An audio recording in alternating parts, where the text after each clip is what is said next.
आज हम दीवाने गालिब की गज़ल नंबर 82 पढ़ेंगे। इसके अंदर एक ही शेर है और वो ये है, बनाला हासिले दिल बस्तगी फ़राहम कर, बनाला हासिले दिल बस्तगी फ़राहम कर, मताए खानाए ज़ंजीर जुज़ सदा मालूम। थोड़े कॉम्प्लिकेटेड लफ्ज़ हैं इसके अंदर।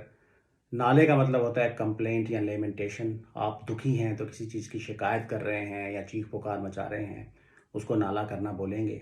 बनाले का मतलब है नाला करके या नाले के साथ। हासिल का मतलब होता है किसी चीज़ का रिज़ल्ट। दिल बस्तगी का मतलब है अपने दिल को अटैच करना, इश्क करना किसी के साथ, या दुनिया की धन दौलत या दूसरी चीज़ों के साथ अपने दिल को अटैच कर लेना। फ़राहम करने का मतलब है इकट्ठा करना। खाना ए ज़ंजीर का मतलब है हाउस ऑफ चेन्स, इफ़ेक्टिवली ये जेल। मताए खाना ए ज़ंजीर का मतलब है द गुड्स और wealth of this house of chains. और सदा भी किसी चीज़ की आवाज़ को कहा जाता है।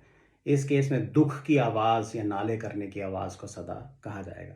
कहते हैं, बनाला हासिले दिल बस्तगी फ़राहम कर, मताए खाना ए ज़ंजीर जुज़ सदा मालूम। तो पहली लाइन को देखते हैं। कहते हैं, बनाला हासिल दिल बस्तगी फ़राहम कर। इसका मतलब ये है कि अगर तुम दिल बस्तगी करते हो, अपने दिल को किसी के साथ अटैच करते हो, तो उसका जो रिज़ल्ट होगा वो तुमको नाले कर करके रो रो के इकट्ठा करना पड़ेगा, रो रो के हासिल करना पड़ेगा। ठीक है।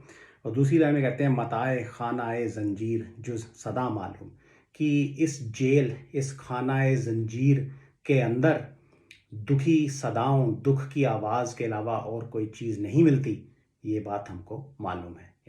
इफ़ेक्टिवली वो कह ये रहे हैं कि अगर तुम दिल बस्तगी करते हो, इश्क करते हो, अपने दिल को किसी के साथ लगाते हो, या इस दुनिया की चीज़ों के साथ अपने दिल को लगाते हो, तो फिर रोने के लिए भी तैयार हो जाओ।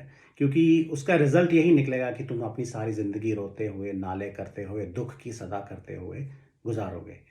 ये बड़ा थोड़ा स्पिरिचुअल टाइप का मैसेज भी है, और ये दुनिया की तरफ एक नेगेटिव स्कॉर्नफुल मैसेज भी है, राइट? कि अगर आप इस दुनिया की चीज़ों के साथ या लोगों के साथ अपने आप को, अपने दिल को लगाते हो, अटैच करते हो, तो फिर उसका एंड रिज़ल्ट दुख दर्द ही निकलता है। ये बुद्धिज़्म का भी एक कोर मैसेज है, तो it's kind of a spiritual share also.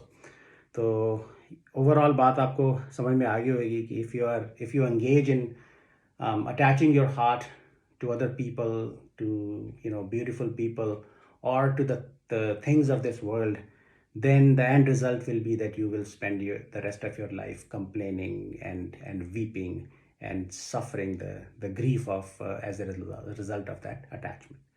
So I hope it made sense. Thank you.